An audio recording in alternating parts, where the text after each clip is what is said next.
Now, on Rich Planet, I have explored the subject of geopolitics and the control of the planet. I'm not talking about visible governments. I'm talking about influences that, on the whole, remain hidden, but manipulate the population through control of the media, control of governments, control of NGOs, control of banks, etc. Now, one document which some people believe is a handbook or a manual used by the elite in order to subvert, dominate and rule over the mass populace is the Protocols of Zion, written probably sometime in the 19th century. Controversy exists over who wrote the protocols, what year they were written, why they were written, and even what language they were written in. Here to discuss the history and the controversy of the Protocols of Zion is peace activist and author Dr Nick Kollerstrom. Welcome back, Nick. Pleasure to be back, Richard. It's great to have you back here again. Now then, you were telling me before the interview, Nick, the amount that the protocols have actually been read. I was quite surprised at what you were saying there. You said it's the second most popular book since the Bible. That's what one hears. Yeah, it's been continuously in print, translated into every language on earth. Probably the most widely read book, second to the Bible. So it's permanently of interest to people, right? Because of the global tyranny which it describes. Mm-hmm. Now, somebody who came to one of my lectures a few years ago actually gave me a copy. See it here. So this, I think, is from the 1920s, Nick. So as I say, this is 1920s. That's the original translation by Victor Marsden, died in 1923. Mm-hmm. Now, just touch on the controversy first before because we're going to go through the history and try and identify when they were written. And we're also going to go into what the protocols say. But just first, why is this such a controversial document? Well, it's about the extinguishing of hope, of everybody's hope, the establishing of a global tyranny, and everyone says, no, it wasn't us, we didn't write it. Everyone claims not to have written it, not to know where it comes from, and denying any credible story of its origin, claiming that it's a forgery, never saying what it's supposed to be a forgery of. So it's as if this document, this very awesome document made by some super intelligence with amazing understanding of economic matters and a special sort of Freemason knowledge, this as if it came out of nowhere. We're always given a story as if it just popped out of nowhere right at the end of the 19th century, and you just get this mantra, oh, it's a forgery. It's a forgery. It is a forgery, isn't it? You do believe it's a forgery, don't you? And that's all you ever get. Right. Now, Freemasonry is referred to throughout the document, am I right? Right. And you believe that the 24 protocols, because there are 24 separate protocols set out in the document, you believe that they were, the way that they're written, they seem like they were lectures at some point. Yeah, very much. They often start off by saying, today we will discuss the economic plans, or last meeting we reviewed such and such, or it says, I often explain to you how anti-Semitism is necessary for the control of our lesser brethren. And then he sometimes says, as you economic gentlemen will understand. So he had top economists gathered to listen to him. So it's very much like a sequence of 24 lectures. Yeah. So you would say that these lectures, assuming that they were given in a Masonic lodge somewhere? Absolutely, yeah. Totally top secret Masonic lodge. And the whole thing is centred in France. It would have been in Paris. Right. And one can't help suspecting a special, around about 1812, the Mizraim Lodge became permeated with sort of Hebrew Jewish rituals and protocols, procedures. The original Freemasonry did not have that character, but it's to do with the whole Illuminati movement in Bavaria at the end of the previous century. You get the Mizraim Lodge in Paris being an obvious suspect centre where this is likely to have happened. All right, we'll go through some of the more detailed history a little bit later. I just want to mention this book, Behold a Pale Horse, by Bill Cooper, who felt it necessary to publish the entire protocols in his book. And the other document that he published was the Silent Weapons for Quiet Wars, which was discovered a lot later than the Protocols of Zion. So Yeah, I recommend this book. The protocols are published in here, but people can find them on the internet, the protocols. Yeah. So this is 24 protocols, maybe 4 or 5 pages on each one in the document, which set out how they are going to dominate the goyim, as it's explained. Because obviously the two words that are used in the document are the Jews and the goyim. Yeah. So we're trying to determine what is the true history, what is the true origin, what was the purpose of, because there's controversy over why they were written. But so just explain what goyim is and what it's... Well, the only other place in world literature where goyim were used in the same deeply contemptuous sense as the rabble, the rest of the human race, is the Talmud, Babylonian Talmud. So that immediately gives you a sort of perspective. I would say this is a Talmudic Jew at the top, a 33-degree Mason who wrote this, who gave the course. Yeah, they're referring to the mass of the population in a very disparaging way. As I say in one of the protocols, the goyim may amuse themselves as they wish until the hour strikes. Well, because you've picked out a few of your favourite quotes, Nick, from these protocols. Let me, and what I'm going to do is I'm going to read a selection of quotes from each of the protocols, just so that people can get a flavour. If you want to read them, you can find them on the internet. We haven't got time to recite them all in this programme, but I will read some quotes from them. So Nick's just highlighted a few in Bill Cooper's book here. So the first one here, our countersign is force and make-believe. Yeah, oh God, that is so true, isn't it? That is, in a way, the most profound statement of how things unfold in the 20th and 21st century. I mean, if you look at state-fabricated terror in our modern world, the deaths are real, but the story is bogus. Real force is used, but the narrative is baloney. So that is really the essential combination for this treacherous power taking over world control. I mean, there's endless dispute, is this genuine or not? That's what all the world wonders. Is there or is there not such a plan going on? And I'm suggesting that instead of debating that endlessly and inconclusively, we should try looking at the genesis and origin of this text. I think that would give us some light on the matter. All right. And here's another one that you've highlighted. Who and what is in a position to overthrow an invisible force? And this is precisely what our force is. Gentile masonry blindly serves as a screen for us and our objectives. But the plan of action of our force, even its very abiding place, remains for the whole people an unknown mystery. Yeah, well, that is strange, isn't it? Why should it be not findable or not locatable? I mean, the Rothschilds lived in Frankfurt. There wasn't any mystery there. The Bavarian Illuminati had a certain location. I'd say this is to do with the whole Illuminati movement going into the Freemasons at the end of the 18th century, which is a kind of hidden thing. But I would say in our modern world that there is a mystery. Who is doing these things? Whenever you get from state-fabricated terror and a fake bogus enemy is given the blame, you never really find out who is doing these events. Yeah, there's something horribly secret, but also there's a unity of purpose around different places of the world where these events happen. So there is a mystery of where this thing is located. I mean, one of the words of the protocol, it says, it is from us that the all-embracing terror proceeds. What is the source that designates and wills that terror be used in politics? And it states very clearly there that that's their modus operandi, that they will remain hidden so that they can carry out their plan. All right.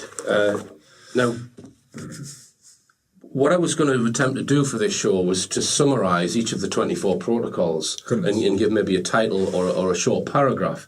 Sounds rather ambitious, Richard. Yeah, I found it rather difficult because within each protocol they seem to be quite diverse in the things that they're stating, and there's a lot of overlap between each. Yeah, I mean, as Solzhenitsyn said, the author is someone well above average intelligence, and the design of the protocols is more complicated than a nuclear bomb. Right. So it's a very detailed, well thought out plan of how to control the media, economic policy, how to undermine the established powers in terrific detail, enormous ramifications by someone who clearly hasn't got his knowledge out of books. It is from real life experience that these things are being laid down. So what I've done in order to help me do this is, Nick has shown me this book. Just give the title of that book, Nick. Well, this is Henry Makow, Illuminati, the cult that hijacked the world, and certainly most viewers will have heard of him. And he's got a summary, and he's got the all-important thesis, which we'll come on to, about a certain book by Maurice Joly in France, published in 1864, which overlaps with the protocols. Everyone agrees they overlap. And practically all commentators will say that the forging of the protocols was done by getting this Joly book and copying bits out of it.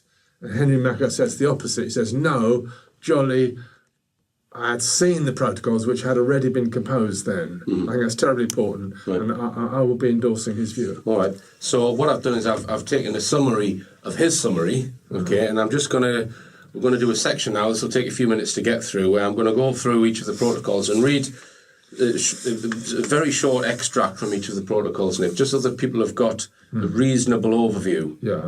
But obviously it is not a full overview by any means. You would need to read them in order to get to grips with them fully. But here's a flavour anyway. So Protocol 1. Morality is an obstacle to successful conquest and a liability to any political leadership.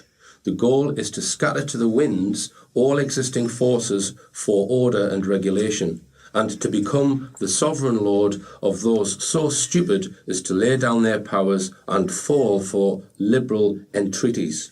Protocol 2, Gentile leaders, meaning non-Jewish, administrators, will be chosen for their strict obedience and will be run by advisors. The Goyim can amuse themselves until the hour strikes.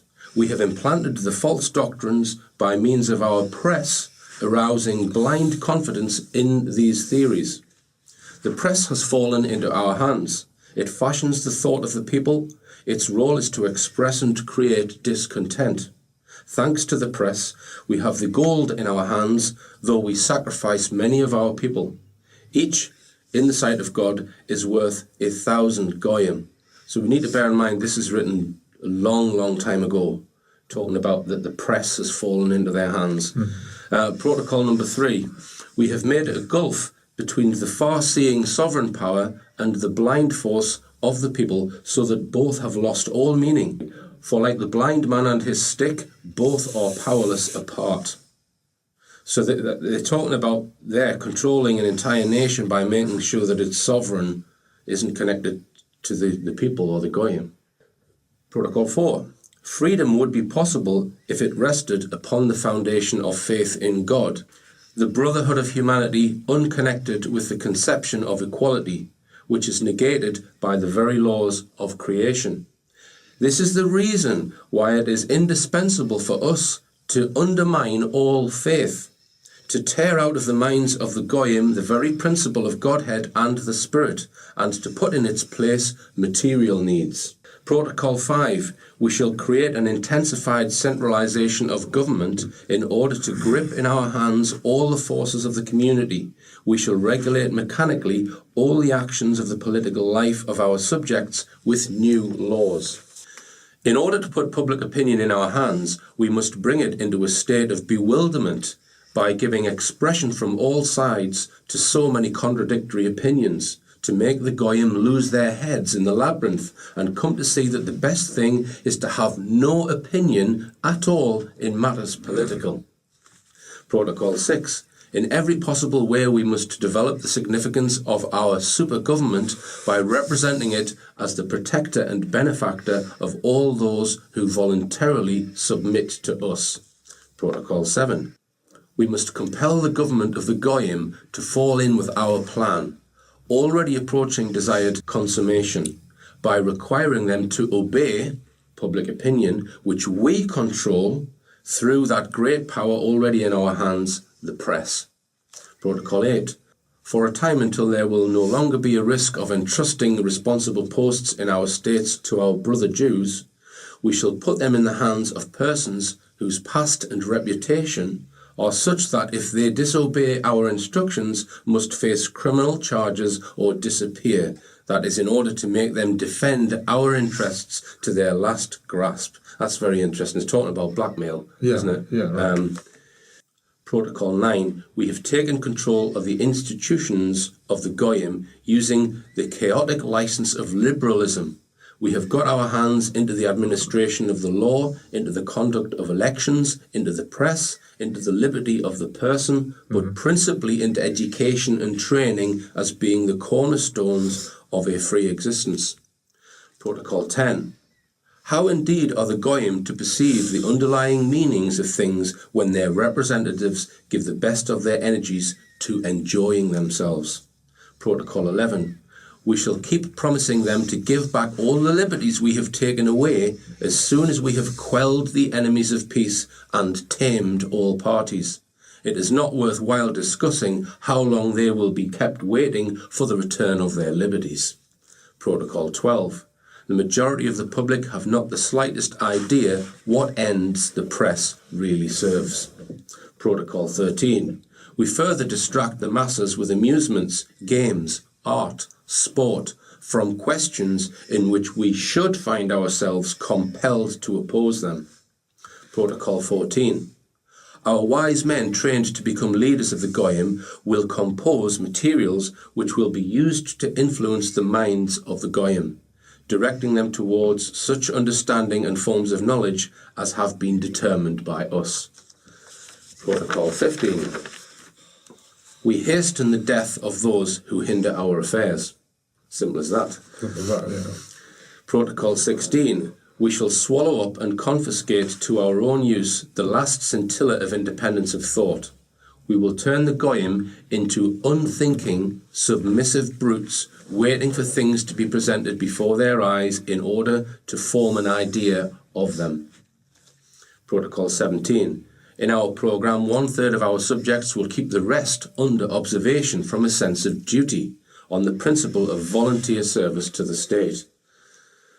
Protocol 18. We have broken the prestige of the Goy kings by frequent attempts upon their lives through our agents, blind sheep of our flock, who are easily moved by a few liberal phrases to crimes, provided only they be painted in political colours. Protocol 19. I hope we have succeeded in preventing the Goyim from adopting this means of contending with sedition. This means to taint it with some larceny or sexual abuse, and 2, to make a severe example of one offender. Protocol 20. Economic crises have been produced by us for the Goyim by no other means than the withdrawal of money from circulation. So they're talking about an orchestrated financial collapse there. Protocol 21. In our hands is the highest power of our day, gold. Surely there is no need to seek further proof that our rule is predestined by God. All right, so that's a flavour anyway. As I say, people can read more if they wish. All right, then. So let's now. Should we go back in time right the way to 1776? Right. To the Illuminati movement. Because obviously the word Illuminati. Let's just deal with that first. The actual word, because it has multiple meanings. A lot of people use the Illuminati just to describe the New World Order or those who are controlling the planet, and it's a word which is tainted, I think, when it's used in a general sense. Well, let's realise that it had a total historical meaning at the end of the 18th century with the brilliant mastermind Adam Weishaupt. He was in Bavaria. He was the son of a rabbi, and the Rothschilds were funding him, and he set up this terrifically potent new movement which posed as sort of benefactors to humanity, rational enlightenment, and it was about the dissolving of all belief, all governments, all nation states, undermining of all existing establishments. And it then got banned by Bavaria about a decade after it was founded, and it went underground into the Freemason, first 3 levels of Freemasonry, and it persisted in a underground kind of manner, went into, say, America through Freemasonry, and world leaders started getting very alarmed. What is this new power? And I would say it's terribly important to understand that the French Revolution was actually caused by these Illuminati agents. So just a question before you go on to the French Revolution, Nick. So Freemasonry was well established by 1776, is that right? It had a different character then. It was just about, masons, builders. It was very fashionable. It was about the divine architect. It didn't have the very sinister connotation which it then came to have as this new element went into Freemasonry. But was it still ran by keeping secrets and that kind of thing? Was it still a secret organisation? Yeah, it was totally secret. It was all male club, totally secret. And then this Illuminati became a particular type of Freemasonry that then developed. Right. And it's important because the protocols specifically say, we brought about the French Revolution and we know the people who did it. And it is within, as it were, living memory of the French Revolution that the protocols were composed. This is a very important precursor, the ability of hidden Illuminati agents to undermine a state like that. Mm-hmm. So historically, I would say the Bavarian Illuminati is a central component of what then became the we, the frightening, all-powerful we in the protocols. Who are the we? And that they are top-level Freemasons. They are the old Illuminati. They are Talmudic Jews. They are international bankers. And these kind of work together in this frightening we of the protocols. Right. So 1789 is the French Revolution. So you would say, without any doubt, the protocols must have been written after 1789 because it's referring to the French Revolution. So just tell us how this small group managed to orchestrate the French Revolution. Oh, well, I'm not really a historian, Richard. I can't really go into that. But academic historians will totally dismiss this claim. They'll say that's just a conspiracy theory. Right. So I think it's terribly important for viewers to evaluate whether they want to believe this or not, that underground, hidden current from the strictly banned Illuminati in Bavaria, they did bring about this event. I feel there's enough evidence that did happen. And that is then followed by the next stupendous event after the Napoleonic Wars. The Rothschilds take over the Bank of England. Mm-hmm. Okay? So one family dynasty gets awesome power that no family on this planet had ever had before, takes over the Bank of England, and then the French, also the French currency, these come to be in effect owned by the Rothschilds with stupendous wealth. So the Bank of England was set up in 1694, and you're saying that it effectively, who was controlling it changed in 1815. So how I am, how did that come about? Well, it was again a detailed story of in the wake of the Napoleonic conquest. A Rothschild posed as having came to England. He had early news from a pigeon carrier, and he posed as if Britain had lost the war, and everybody started selling. And he bought while others were selling. Right. But I'm just a science historian, Richard. Don't ask me details about European history like this. I'm just giving you the overall sketchy background, why I think the protocols were composed around about 1830 or 1840. Mm-hmm. And it was in the wake of these tremendous events that a dynasty came to have power over national currencies, and the idea of being able to manipulate states by external debt, which they wouldn't be able to repay, that was a quite new concept, which is central to the protocols. Right. So 1815, Rothschild gains control of Bank of England. What about the other European countries, and with regards to their banking? Yeah, a few years later, the same happened in France, and so you had international ministers of economics coming to the Rothschilds for loans and to help with their finances. And I'm saying that is the situation which enabled the protocols to be conceived by the great mastermind who was at the Mizraim Lodge in Paris, So this was a Rothschild, and he was giving a sequence of lectures, and he had top economists listening to him. Right. Now, there's a book written by Maurice Joly, who you've mentioned, entitled Dialogues in Hell. Yeah. So we know when that was published, 1864. Yeah. Right. So just to give us a background to that book. Well, everybody agrees that these two texts copy off each other. One is copied from the other because there's overlap. Nearly 1/6 of the protocols overlap with the Maurice Joly book. And whenever you hear, oh, it's just a forgery, they always have the claim that the story is that the secret police of Russian secret police go to France. For some reason, they want to whip up anti-Semitism. Why is not disclosed. And they have the totally bizarre concept how to do it by going to France, in Paris, finding the Maurice Joly book, which has been confiscated, and there may not have been any copies in Paris then. They may have had to go to, I don't know, Istanbul or somewhere to find a remaining copy.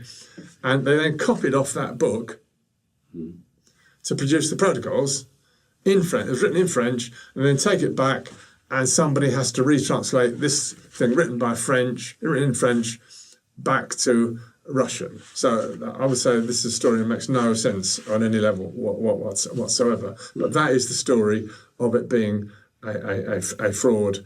Am I right in thinking that the protocols themselves are a lot more extensive than what Joly wrote in Dialogues in Hell? Yeah, Joly's book has nothing about anti-Semitism. I think it's got anything about Jews in it, actually. He was himself a Jew, and he was in the same Mizraim Lodge, so he's a Freemason, so he's bound by oaths of secrecy, what he's allowed to say, and he said, I would say the meaning of his book, Dialogues in Hell, it's terribly important to read the preface of it, where he explains what the book's about, and the terrible new thing he's seen, which if I may just read these words, because this is always ignored. I would say he's in a state of despair because he's seen the early draft of the protocols, right? And not just that, but he experiences something which is working in the body politic, and he can't see anything that can stop it. And it's within his living memory that it began. That's what he said. I'll just read it out.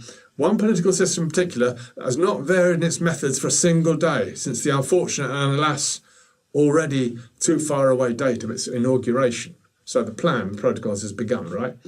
The supernatural duration of certain successes in this field is furthermore intended to corrupt honesty itself. So whatever's happening is so powerful and potent that he almost feels that it's supernatural. But the public conscience yet remains, and the heavens will one day interfere in the games being played against it. So he feels as if heaven itself is needed to stop this plan, whatever it is. Then about some years after composing this text, he commits suicide. So he's in kind of despair. He writes this text to try and tell people what he can about it, but he's not allowed to say more. So I would say he's a person who's seen the early draft of the protocols, and it doesn't make any sense to put it the other way around.